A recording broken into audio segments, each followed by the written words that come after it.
Sinampahan ng National Bureau of Investigation o NBI ng 16 na reklamo para sa falsification of public documents, perjury at paglabag sa anti-alias law si Yang Jianxin o Tony Yang, ang kapatid ni dating Presidential Economic Advisor Michael Yang.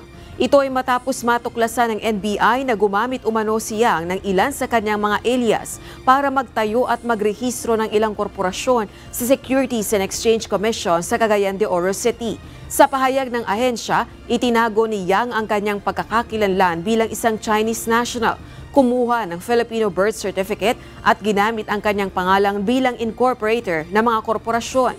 Isa sa ilalim naman sa preliminary investigation ang mga inihaing reklamo sa tanggapan ng City Prosecutor ng Cagayan de Oro City.